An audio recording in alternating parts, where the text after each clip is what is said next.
I'd like to call the Gurnee Village Board regular meeting of November 7th, 2016 to order. Roll call, please, Andy. Ross. Here. Garner. Here. Thorstensen. Here. Balmas. Present. Hood. Here. Wilson. 5 present. All right, please join me in the Pledge of Allegiance. I pledge allegiance to the flag of the United States of America and to the republic for which it stands, one nation under God, indivisible, with liberty and justice for all. All right, we have a little bit of an unusual circumstances tonight in that our meeting was publicly noticed to be held here, and we still have early voting going on because of the amount of people exercising their democratic right, which we're very proud of. So we have the microphones on, but the volume turned down. So we're just really kind of using our street voices, I guess. So Andy can pick it up. But the microphones are recording, so we do want you to talk into them, even though it won't amplify. First up will be public comment. If you'd like to address the board, I can give you a microphone, and you can step up. You're the FBLA students, yeah. You can just kind of stand in the well, and it's being recorded and taped. And we're very happy to have you here, so just give us your name and why you're here and on all that. Good evening. My name is William Evelyn, and this is Gina Menino, and we are the co-chairs of the American Enterprise System over at FBLA, or over at Warren Township High Schools. Our committee goal is to spread awareness of the American Enterprise System to the community. We focus on teaching economic principles, financial literacy, and consumer decision-making. We are here tonight to proclaim Tuesday, November 15th as American Enterprise Day. We believe that this day should be proclaimed to the community because it will help spread awareness of the characteristics of our economic system and its impact on our society's members. And we also feel that it will help others appreciate the American Enterprise System. In honor of this day, our committee is going to hold a workshop for middle schoolers to teach them about the American Enterprise System, financial literacy, and other important economic principles. We hope this workshop will not only be a success, and we thank you for your time. Well, thank you. That's a great idea. And we'll be passing a resolution tonight in support of it. Sure.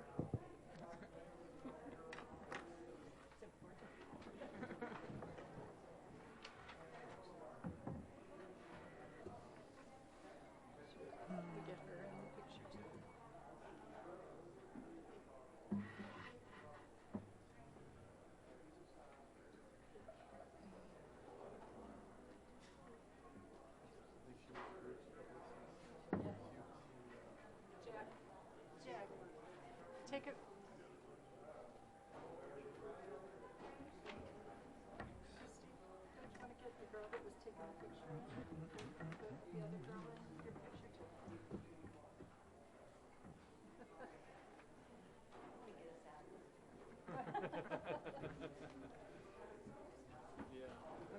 Is there any other public comment tonight for an item that's not on the village board agenda? All right. Not, I'm going to move on to approval of the consent agenda as presented. Do I have a motion to move? Motion by trustee Balmas, second by trustee Garner. Roll call, please, Andy. Ross. Aye. Garner. Aye. Thorstensen. Yes. Balmas. Aye. Hood. Yes. 5 aye. Motion carries. Patrick, please read the consent agenda into the record. Item number 1, approval of the minutes from the October 17, 2016 and October 24, 2016 Village Board meetings. Item number 2, approval of ordinance 2016-76 authorizing execution of an agreement between Vogue Printers and the Village of Gurnee for newsletter printing services. Item number 3, approval of a bid award for fuel purchase to the low bidder, Mansfield Oil Company, at a supplier discount price of 0.0251 cents per gallon for unleaded gasoline and a supplier markup price of 0.0135 cents per gallon for biodiesel fuel. Item number 4, approval of police department request to send our Police Department request for Officer Dan Ruth and K-9 Bear to attend K-9 Skids/Cats training in Madison, Wisconsin, November 14th through 16th at a cost of $915. Item number 5, approval of payroll for period ending October 15, 2016 in the amount of $774,989.06. Item number 6, approval of payroll transfer journal for period ending October 15, 2016 in the amount of $766,401.36. Item number 7, approval of payroll for period ending October 29, 2016 in the amount of $947,810.99. Item number 8, approval of payroll transfer journal for period ending October 29, 2016 in the amount of $941,810.13. Item number 9, approval of bills for period ending November 7, 2016 in the amount of $1,506,035.20. Thank you, Patrick. Do I have a motion to approve the consent agenda as read into the record? Motion by trustee Balmas, second by motion by Balmas, second by Garner. Balmas, Garner. Yep. Roll call, please. Ross. Aye. Garner. Aye. Thorstensen. Yes. Balmas. Aye. Hood. Yes. 5 aye. All right. We're going to move on to petitions and communications, and I have never done this in 12 years, but tonight I am not going to read the proclamations into the record. We will record them into the record, but I'm just going to call for a motion. Do I have a motion to approve the National American Indian and Alaska Native Heritage Month for November 2016? Motion by trustee Garner, second by trustee Thorstensen. All in favor say aye. Aye. Aye. Aye. All right. Second proclamation is for the Warren Township High School Future Business Leaders of America American Enterprise Day, November 15th, 2016. Motion to approve. So moved. Motion by trustee Balmas. Second. Second by trustee Ross. All in favor say aye. Aye. Aye. All right. God dang. You guys are probably happy about that.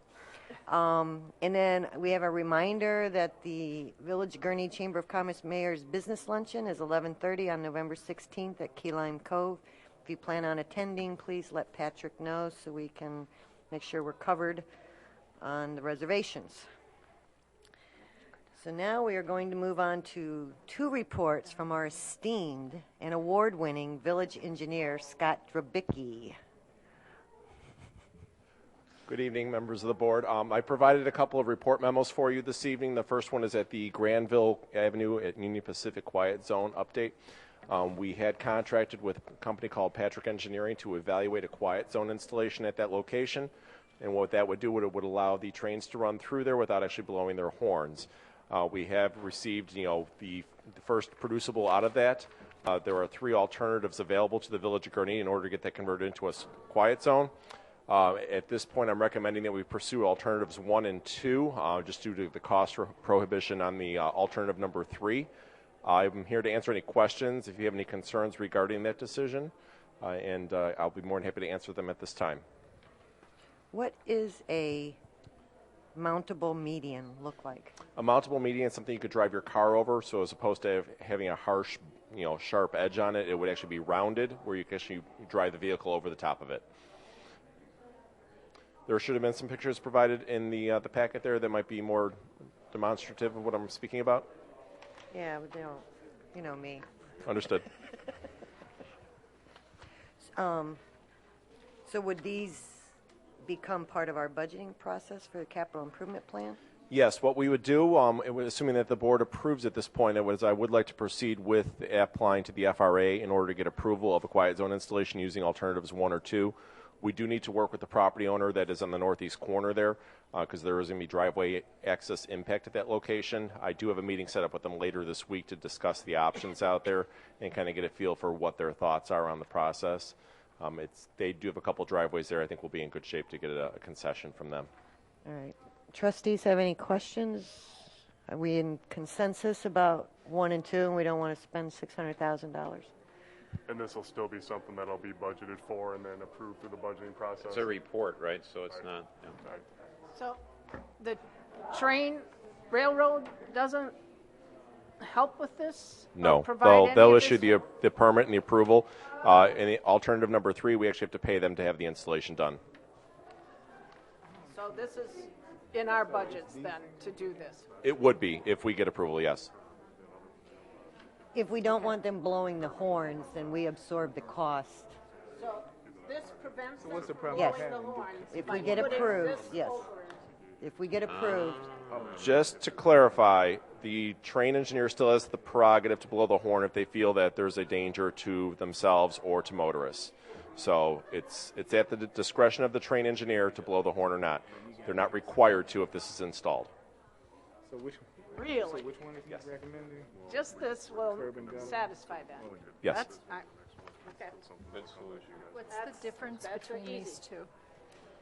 Okay, so the difference between alternatives 1 and 2. 1 is a mountable median, which is the plastic rounded bump thingy with the verticades on it. Alternative 2 would be a barrier median. We would actually pour concrete curb with a 6-inch curb head on it. You would not be able to drive a vehicle over that without damaging the vehicle.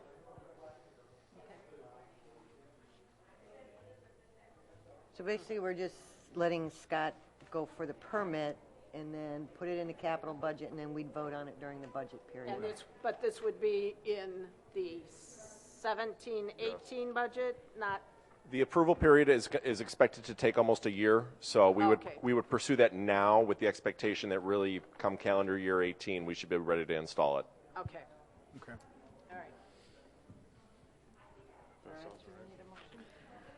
all right. All right. Do we need a motion? There's we- people in the No, audience it's just that want to know. information. It's just a report. Somebody has a question?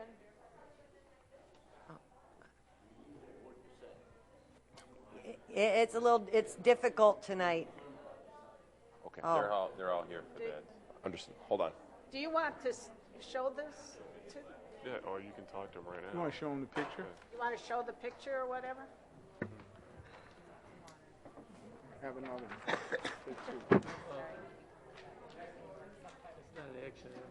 Yeah, it's not an action item yet. Yeah. Okay, so for members of the public here, we're obviously in a strange situation tonight. The report you have in front of you is a report prepared for the Village Board of Trustees. It outlines some of the alternatives that were provided to us by our consulting engineer. I am recommending that we pursue 2 of the alternatives that are less expensive in order to get that crossing turned into a quiet zone. So alternatives 1 and 2 were basically we provide a physical barrier to prevent vehicles from going around the crossing gates when the crossing gates are down. So it's outlined in there. There's some good pictures in there. So we are proceeding at the board's direction to pursue a quiet zone installation there. Should take about a year to a year and a half to get it done. The requirement to blow the horn will stop. It is still at the discretion of the trains engineer whether or not they blow the horn. So if there's a vehicle out there or they see a pedestrian or a hazard, they will still have the option to blow the horn for safety. Yes. Correct. There'd be a median down the center of the roadway to keep people from going around the crossing gates. Okay.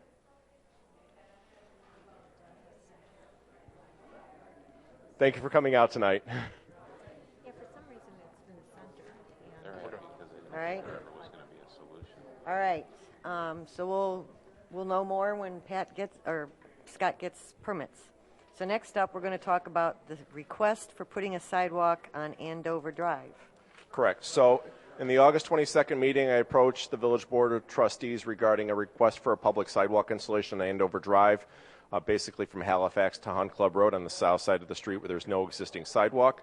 We had received a request from a property owner in that area to do this. At that meeting, I recommended that we build a consensus amongst all the neighbors involved because in order to install the sidewalk, we have significant grading and drainage issues that we need to overcome. And they can be easily overcome by obliterating all the parkway trees out there that are currently existing. So it's kind of a controversial project if we proceeded with it. I solicited feedback from all of the neighbors at that location, received written response, which is included in your packet from 4 of them. I did receive a phone call from the 5th, but I never did get a written response from them. So factually, 2 of the neighbors were for the installation, 2 were against the installation. So at this point, I'm recommending to the Village Board of Trustees we do not pursue the installation of a public sidewalk at this location. Without consensus, we're either going to have to remeander the sidewalk all the way through there, or we're going to have to condemn property in the form of an easement. Again, I'm here to answer any questions if you have any for me at this time. Oh, well. Yeah, I did. That's democracy. Yeah, I mean, when we brought it before the village board, we were under the idea that there was a consensus, because that's Yeah. what we were led to believe. And when we reached out to the neighbors, there's not a consensus. So without that consensus, staff isn't recommending to move forward with it. Yeah, I would. No good deed goes unpunished. It's kind of like the Merit Club, streetlight. Okay. All right. Thank you all for your time this evening. Thank you. Thank you. Thank you. Go direct traffic now. You're done. All right, so that's it for reports, no old business. We're going to move on to new business. First item is approval of ordinance 2016-77, 77. amending certain sections of Chapter 18, Buildings and Building Regulations, Article 3 of the Gurnee Municipal Code, related to the definition of terms, alarms, and sprinkler requirements. Sure. So you had 2 memos in your packet on this, one from David Ziegler and one from Chief Friedel, looking for 4 amendments to the building code. The first is addition of 2 definitions differentiating balconies and decks based off their support structure. Second is an adjustment in the winter design temperature, which is one of the factors used in determining the size and capacity of heating systems. It was at minus 10 degrees Fahrenheit. We can use more specific data and actually use the Waukegan area to determine the temperature. So we're recommending to adjust that from minus 10 to minus 5 degrees Fahrenheit. The next 2 relate to sprinklers in homes. The first is the requirement of the installation of a visual and audio alarm on the front of homes. When a residential sprinkler is triggered, the audio visual alarm will go off. This comes into play in an instance where the residents may not be home, a neighbor would see this, or when the fire department's actually responding to the location. It's just another alarm that they can actually visually see or hear to help them get to that location. And then the second one is a requirement of a single dry side wall sprinkler head in the garage above the doorway between the garage and the home, just as another level of safety and protecting an egress for a home. So both of the sprinkler requirements would just be going forward for new home construction. It wouldn't be retroactive for those already in place. So those are the 4 amendments that community development and fire department are looking for. So Wentworth would get, or Yeah, that would.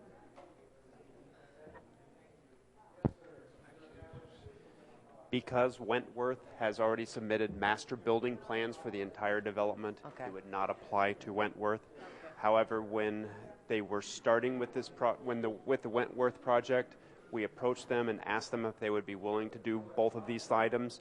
They did agree to do the audio visual alarm on all of the homes, so that actually is being built into those homes right now. However, they were not agreeable to doing the sprinkler head in the garage, so that is not part of the current construction. And because they do have permits into us for master permits for the entire subdivision, we would not implement it for the Wentworth development. Right. But we really have no other home building coming up, so. We have smatterings of them Yeah, all but across the community. I think we've had around 20 this year, about 10 of which have been Wentworth. So there are a handful of them that it would apply on. But for the Wentworth development, since they are already in for permit, we would not apply it to that. All right, any questions? I have a question. Trustee Garner? What's this going to cost? Any idea? The design winter temperature doesn't cost anything. I'll let Chief Friedel talk about the cost of the other 2 factors. Okay, talking to a couple of the sprinkler manufacturers or companies that are doing install, the additional head, the dry pendant head, is about $100, and then the audible visual alarm on the outside is around $70 for install. So, Trustee Balmas? Is this just residential or is yes, this correct. just single family? Okay. Thank you. All right. If there's no other questions, do I have a motion to approve? So moved. Motion by Trustee Ross, second by Trustee Balmas. Roll call, please, Andy. Ross. Aye. Garner. Aye. Thorstensen. Yes. Balmas. Aye. Hood. Yes. 5-0. All right, item number 2, approval of Engineering Division's recommendation to award the 2016 water main replacement project to low bidder Glenbrook Excavating, Inc. at a cost of $254,175. Sure. So this is water main work that we amended the budget for a couple meetings back that we wanted to get taken care of. The projects are on Greenleaf, Route 21, and then at Grand and Fuller. Engineering Division opened up bids on October 26th. They had 10 bids for the work, which is a great amount of bids. Glenbrook Excavating was the low bidder at $254,175. It's actually about $100,000 less than staff had estimated. We've worked with Glenbrook in the past and had good results with them, and are recommending that we award the contract to them. Very nice. Questions? Do you have a motion to approve? Second. Who said the motion? Motion by Trustee Balmas, second by Trustee Garner. Roll call, please, Andy. Ross. Aye. Garner. Aye. Thorstenson. Yes. Balmas. Aye. Hood. Yes. 5-0. Motion carries. Approval of Engineering Division's recommendation to award conduit boring from Fire Station Number 1 to Village Hall to HBK Engineering at a cost of $24,602. Sure. This is a continuation of our intranet project that we budget some money for every single year. This portion is actually getting conduit from Fire Station 1 to Village Hall. This would allow us to connect fiber from the police department all the way up to Public Works. This crossing is a little more unique in that you got Grand Avenue to deal with, Old Plain, and you've got the ditch along Grand Avenue, so there's a couple different entities that you have to work with. Solicited bids from a couple different companies. HBK came back as the low bidder. Haven't worked with them before, but we've checked references and heard good things. This would get the conduit in the ground and get the permitting in place, and then it would be the second phase of the project would actually be to get the fiber in the conduit. This also creates an opportunity for other public entities in the village center area to jump on this fiber. So if possibly the libraries or the school wanted to get in on this, there would be an opportunity for that with this connection in place. So as I said, staff, they solicited proposals, and HBK came in as a little bidder. Questions? Motion to approve? So moved. Motion by Trustee Balmas, second by Trustee Garner. Roll call, please, Andy. Ross. Aye. Garner. Aye. Thorstenson. Yes. Balmas. Aye. Hood. Yes. 5-0. Motion carries. Item number 4 is approval of the renewals related to the village's self-insured medical plan. It's for the health insurance plan stop-loss coverage, a period of 12 months. Blue Cross Blue Shield of Illinois at an estimated cost of $334,853, and the administrative services only contract for a period of 12 months with Blue Cross Blue Shield of Illinois at a rate of $73.46 per employee per month, and adjusted for anticipated annualized prescription rebates at $53,724. So I'll give you like the 50,000 foot overview on this, and then if you've got more questions, Christine is here and she can answer them. Very detailed memo from Christine on this regarding the health insurance. The stop loss came in at $334,853, as the mayor said. This was about a $10,000 increase over what we were paying for 2016. It's a combination of rate increase and then adjusting for enrollment changes at the time of the renewal. Blue Cross Blue Shield had initially quoted a higher percent increase per employee life, but after some negotiating brought that down. The claims administration is a 1.3% increase over the current rate at $73.46 per employee. Also in Christie's memo, she had some information about making adjustments to the pharmacy services program to get a better handle on these costs and help drive that down. So all that's highlighted in Christine's memo. As I said, she's here if there's specific questions. Questions for Pat or Christine? Good job. Very good job on your memo. Yes, thank you. I know you put a lot of time into it, but no, it's a complicated subject. You're one of the few people I know who really understands it. So, And I appreciate all the work that you question do. from Trustee Ross. It appears that we got a pretty good deal compared to what the rest of just reading through it, compared to what other companies are doing, it seems like you did a really good job.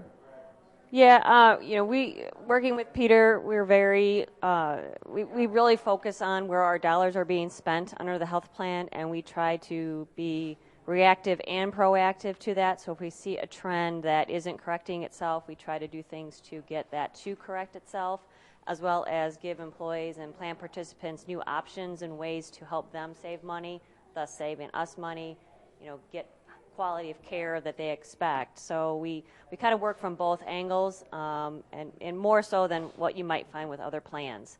So we do try to really be conscious of the dollars that are spent under a plan, both for the employees and for the village. So that's very important to me, and I want to make sure that we have good, solid insurance that people appreciate and that we can keep under, cost control. So, and the market is very crazy right now, so it's not good. So we're trying to hold our own. Other questions? If not, do I have a motion to Make a approve? motion. Motion by trustee Ballmer, second by trustee Ross. Roll call, please, Andy. Ross. Aye. Garner. Aye. Thorstensen. Yes. Balmas. Aye. Hood. Yes. 5 aye. All right, motion carries. Next item is approval of group dental insurance renewal with Delta. Did I skip one? Nope. Oh. Approval of group dental insurance renewal with Delta Dental, 0% rate adjustment for 12-month period beginning January 1st, 2017. Yeah, there's not much more to say about that. We have Delta Dental for our insurance. They provided us a option for a 1-year renewal at a 0% adjustment, so that's what staff's recommending. Can't get much cheaper than that. Move to approve. Motion by trustee Ross. Second. Second by trustee Balmas. Roll call, please, Andy. Ross. Aye. Garner. Aye. Thorstensen. Yes. Balmas. Aye. Hood. Yes. 5 aye. All right, motion carries. Next up, item number 6, approval of employee life insurance and accidental death and dismemberment policies with MetLife, 0% rate adjustment for 12-month period beginning January 1st, 2017. Yeah, we've been with MetLife since 2013.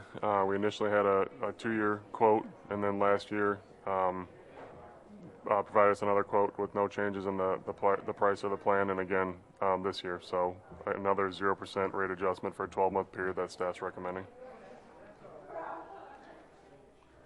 Questions? Make a motion. Motion by trustee Second. Balmas, second by trustee Thorntonson. Roll call, please, Andy. Ross. Aye. Garner. Aye. Thorstensen. Yes. Balmas. Aye. Hood. Yes. 5 aye. All right, item number 7, Mayor, approval if I of a can- 4.5% rate adjustment to the profession.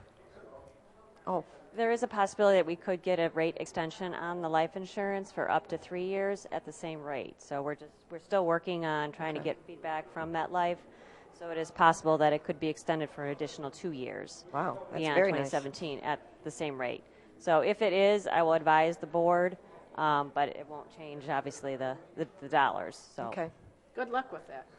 sorry I missed you. that's why I was trying to clarify because I was waiting to get that feedback. So thank you. All right, item number 7, approval of a 4.5% rate adjustment to the professional service agreement between the Village of Gurnee and Right Benefit Strategies. Sure. So Peter Wright serves as our health insurance broker, basically the middleman between the village and the health insurance market.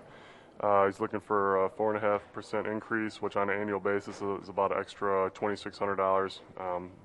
If you pay him a monthly fee right now, $4,700, it would go up to $4,916 effective 2017. So he's done a good job for the village. He's got that expertise and knowledge and access to people that we don't have. So as I said, 4.5% increase effective on the 1st of January 2017 is what he's looking for. God, it's been 10 years that we've been using him? Wow. And Peter's here as well if you have any questions. So. Yeah, but there. Oh. It's an unusual night tonight, Peter. Oh, Trustee Hood? right. I just, I think we had an increase last year as well. Is that right? So I'm not. The amount isn't that great, the $2,600, I guess, in light of our budget. But as far as just the increase in our what's happened in the past, it's hard without, I don't think we've had a competitive bid for the last 4 or 5 years, I think. So it's kind of difficult to see where he falls. So I really don't agree with the increase at this point. I think I'd need more information. And I think just in seeing that I think he's willing to remain with our current rate for 2017, and then we could examine it. Maybe he's entitled to more. I don't know. So.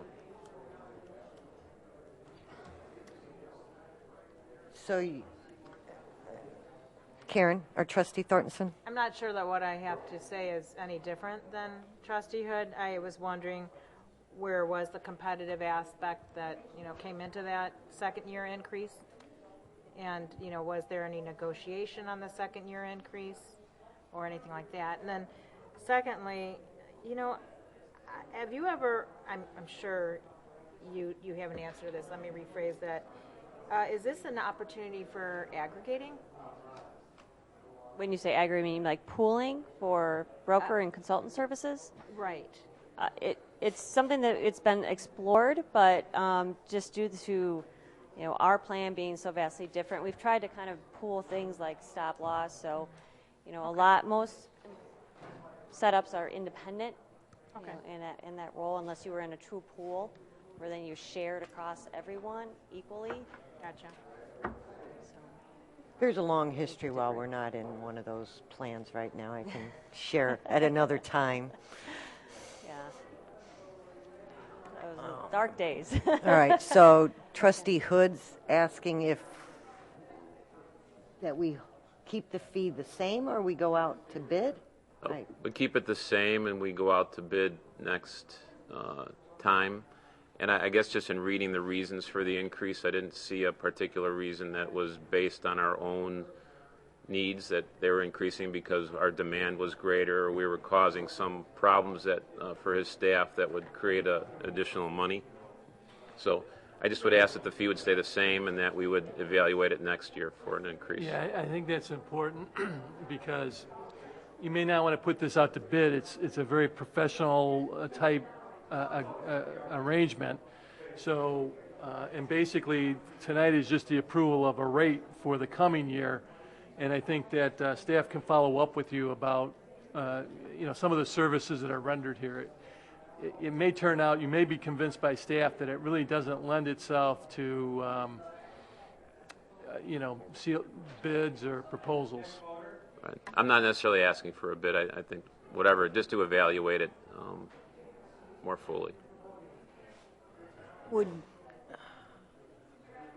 thinking, do we want to postpone? Can we postpone it while you gather information on competitively how this compares to the same service with other vendors, or? That would be a bit more involved process than what we would have time for right now. You'd almost have to do an RFQ. I've done a few checks, but everybody is so vastly different. It's hard to find apples to apples, so you're looking at least looking at a continuum of services, where the low end of services in dollars may be to, the highest level of service in dollars, and that would just take me a little bit more time to get that together than. Mayor, I just would really just next year would be fine for me. Well, I think would be. If we don't accept this, then we need to find somebody new for 2017.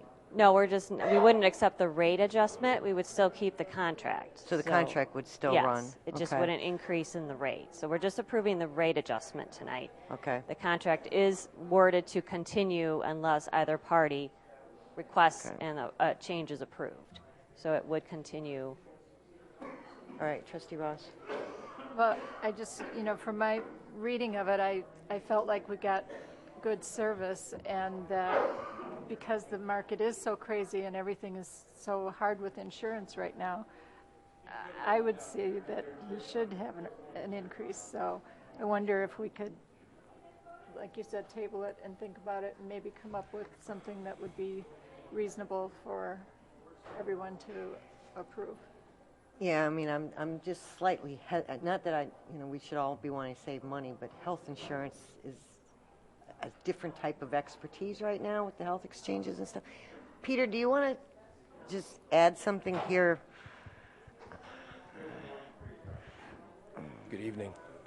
I'm Peter, for those of you. Excuse me. It's on. It's just the speakers on there. Yeah, you just use your Is it on? outside voice. All right, I'm here. Oh, okay, I see. All right, thank you. I'm listening. Question?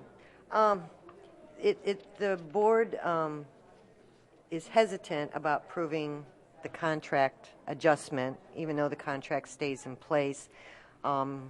Is there anything that you could add that might convince them that the increase is? When Christine had shared with me there's concern about a fee increase, I totally understand that. What I would like to share is I don't like to increase fees, and this is not about profitability, so to speak. What it's about is the nature of the work related to the Affordable Care Act, and particularly the extra work that has to go on, and even Christine can share with you the work on her end. But the consulting aspect of the work is much broader than it used to be, and probably the more important aspect is outside, like suppliers for us, like, for example, Blue Cross. They've dramatically cut staff and their expertise, and they've also cut what they provide to people in my community. A company like Blue Cross, for example, training, people like us have to now pay for it. And, for example, training takes about 3 days every year to be fully trained in the various aspects that I work in to be certified, whereas before the Affordable Care Act, it was pretty much you took a test every couple of years once you were certified. So our request for a fee adjustment really is based on our cost of actually delivering the same level of services. What you have talked about of what I could hear is you are correct. You have a contract that if you say, gee, Peter, now is not the time, the contract continues. All right, so in that aspect from what I could glean is, yes, of course, we could work on things, perhaps a 2-year rate agreement or something like that. That's certainly possible. But as a business decision, what we've wanted to do with our fee clients is to let people understand that our costs are going up. And I look back at the history, and our costs have gone up. Our fee, and actually our revenue has gone up about 3% annually over the last 7 years. I didn't look past beyond that. That's average annual increase. And yes, you are correct. You noticed there was a fee increase last year, and this is a bit of an increase this year compared to the fee increase last year, and it's all based on our insurance costs. For example, we're self-funded, or you're self-funded. Well, suddenly the insurance markets want a lot more retention on my part, so I can't get the same insurance. I've never had an E&O claim on a self-funded client.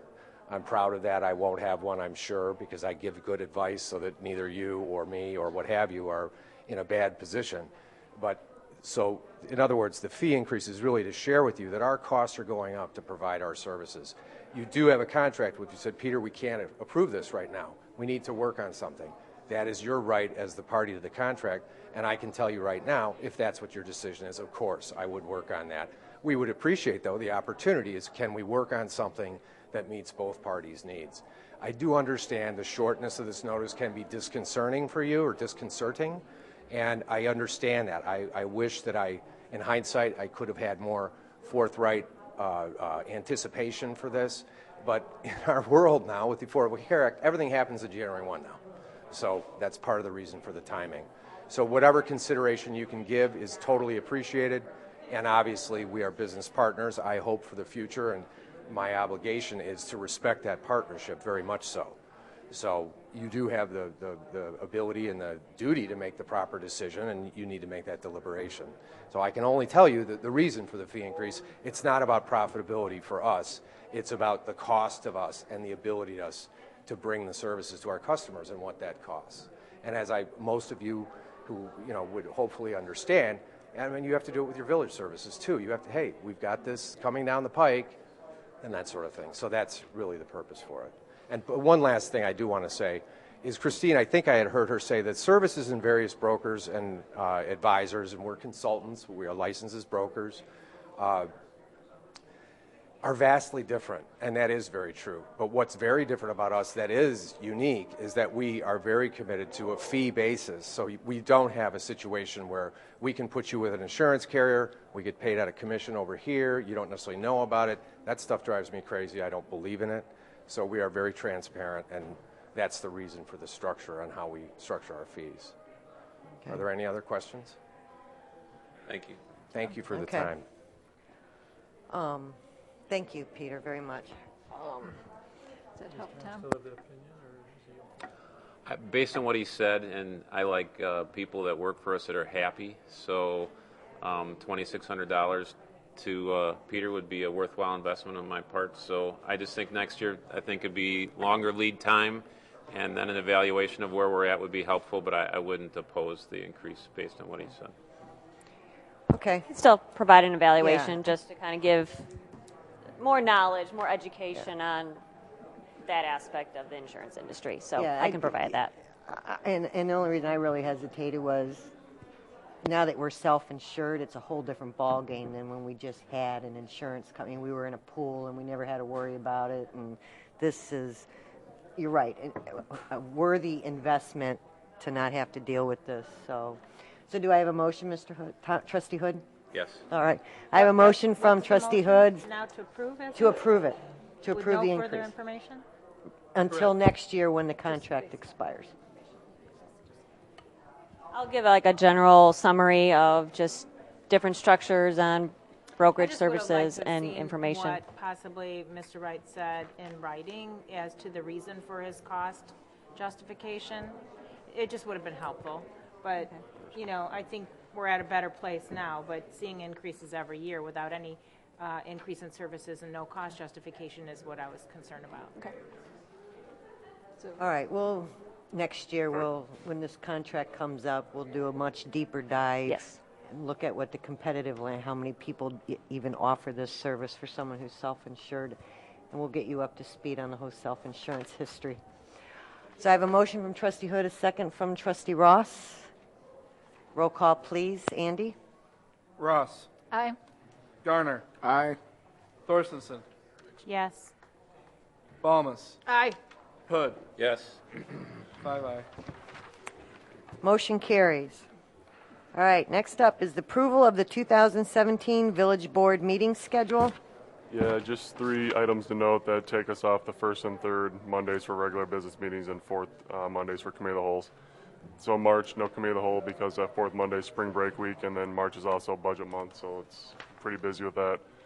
July, we moved the regular meetings to the second and fourth Mondays of the month because the 4th of July falls on a Tuesday, so I'm concerned if people leave town for a long weekend and aren't coming back until the 4th, we wouldn't be able to get a quorum. So July does have 5 Mondays, so we're all right. And then October also has 5 Mondays, moved the meetings to the 2nd and 4th, so we don't have back-to-back business meetings at the end of September and the beginning of October because September shifts because of Labor Day. So those are the only 3 changes worth noting for 2017.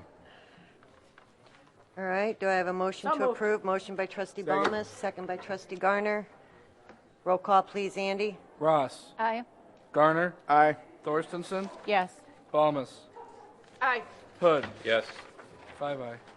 All right, motion carries. And last but not least, the infamous approval of the 2017 trick-or-treating hours to be on Saturday, October 28th from 2 to 5 p.m. I'll give you the honors, Gina.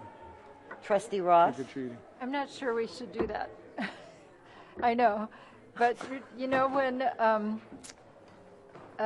we got the memo from somebody who had 200 trick-or-treaters on Sunday and they came from other towns, if we're the only town that has it on Sunday, or on Saturday, everybody else has it on Sunday or on actual Halloween, then we're going to get a lot of people from other communities, and our community members are going to be really unhappy. I did too. So I don't know if we should do a survey or we should do something because, you know, I don't have children that age, so.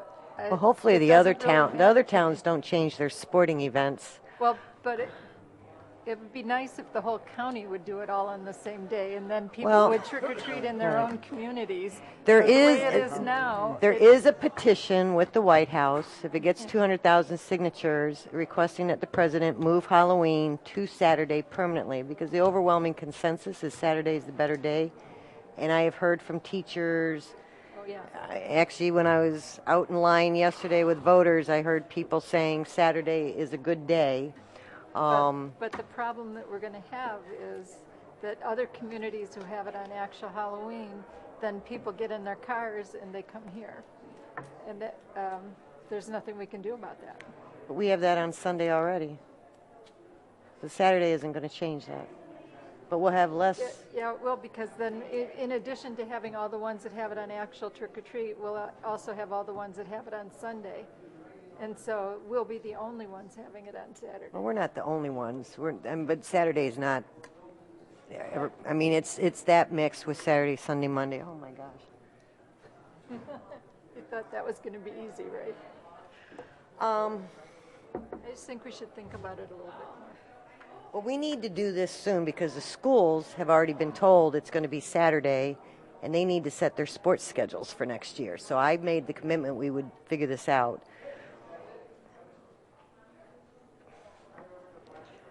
All right, so we have 2 against Saturday.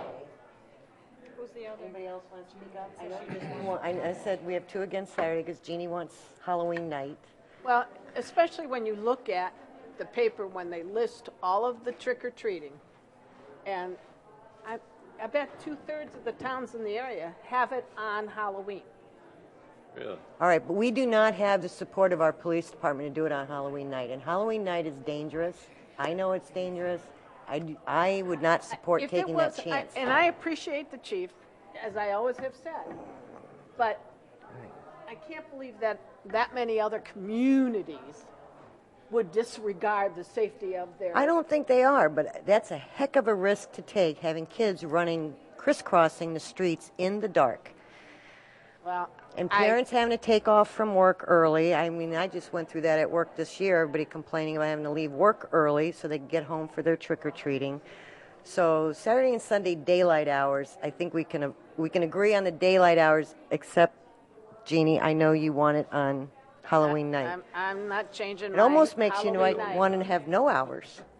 Just say and cancel I it. kind of agree with Cheryl, too. I mean, being the only community that will have it on Saturday. We're not the only community. There are some communities that do Saturday, there are some that do Sunday, and some that do Halloween night. No, not according to what I saw of all the communities in the area when they listed all of the trick-or-treating. There was no one that had it on Saturday. It was either Sunday or Halloween. No one else had it on Saturday. What if we had no hours? Like we just let everybody do it whenever they wanted? Chief Woodside. Go for that. I'm not going to buy into that, but I still... I mean, because then people could go when they want to, because you're never, I mean, a third will want it here. You're going to be sacrificed, just to let you know. I didn't hear the question, I'm sorry. You know, we had a lot of people that supported Saturday, but we have some people that support Sunday, and then we have other people that support Halloween night. The county never sets hours for Halloween trick-or-treating. If we adopted the same attitude as the county does, just people go when they want to go. Well, I would expect in the absence of hours, then trick-or-treating would happen on the 31st in the evening. I would agree with that. Jeannie, you finally get your... Did you get any complaints from our residents on Sunday that there were so many people that drove their cars and brought kids here from other communities? I was going to say, this is the only year we didn't get complaints about cars from other neighborhoods. Did you read Jim Sula's complaint? That was... Just cars going through. But from the regular residents, this is the first year we had no complaints about Sunday hours, like people coming from other communities. I can't tell you that there were no complaints because I don't have that information, but I don't know that there were an inordinate number of complaints or anything Is a different. suggestion that the kids would dress up twice? See, really? I mean, I had 200 kids on Sunday, but that doesn't bother me. They dressed up for a Sunday and they hit more than one town, but I don't really see that. I mean, they're kids, and to try to finagle Halloween to deny kids candy, it just seems like we're going a little overboard here. I had 200 kids. None of them were from my neighborhood. None, because we don't have any kids in our neighborhood. But I don't begrudge them candy because it's a safe neighborhood, and I have probably better candy than their own neighborhoods. That doesn't bother me, but one person.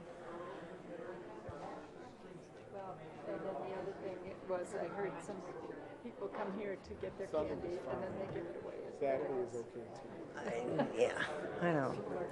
But in general, when we got all those emails, people supported Saturday, but they just didn't want it to change this year, and they wanted the advance notice. I don't know, Karen. I have 2 against. Before we take the vote, let's figure this out. I'm fine with Saturday. I was always fine with Sunday. I don't have a problem with people coming from out of town into my neighborhood. My kids probably went to other neighborhoods when they were teenagers. So if I'm supposed to split or decide what are my options here? Saturday? Nothing. We only have 1 motion. That's Saturday. Okay. So we have no. I'm just before we take a vote. Greg, do you have an opinion? And first, Greg. Sunday was fine. Saturday's okay. I didn't know we had a problem. I mean, there is a national petition for Saturday. And in terms of kids coming from other neighborhoods, it's Halloween. If they ring your doorbell, give them some candy. If you run out, you don't have any candy. It's okay. I think we're too serious. I think we're getting old here. It's Halloween. No. I adopt Greg's approach. We don't have a problem. I think we're making the problem, yes. All right. Well, we have on the agenda for Saturday. That's what has been discussed with the 3 school districts, the Park District, and the township, so that we would all be in agreement. Oh. So if we're going to vote it down, that's all right. Is the township going to do it on Saturday too? The township is going to plan their sporting events around us doing it on Saturday. And this does give people an opportunity to enjoy it a little more fully on Saturday than what they do on Sunday. But I don't think that's going to change out-of-town kids coming. You're going to have out-of-town kids one way or the other. I don't know that we get any more than we normally do. I'd make a motion to approve Saturday. I second it. All right, I have a motion from Trustee Hood, a second from Trustee Thorntonson.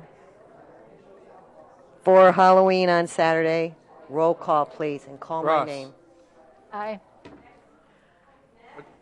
Well done, She Kevin. said no? What did you say? I said aye. Oh, she said aye. You said aye. Okay. Garner. Aye. Thorstenson. Yes. Balmas. Yay. Hood. Yes. 4. Put me on record as aye, too. Tavares. We all stand together. Aye. All right. Jeannie's consistent. Saturday. Put it out We all on gotta Facebook dress and up for Twitter Halloween. tonight. No, I'm teasing.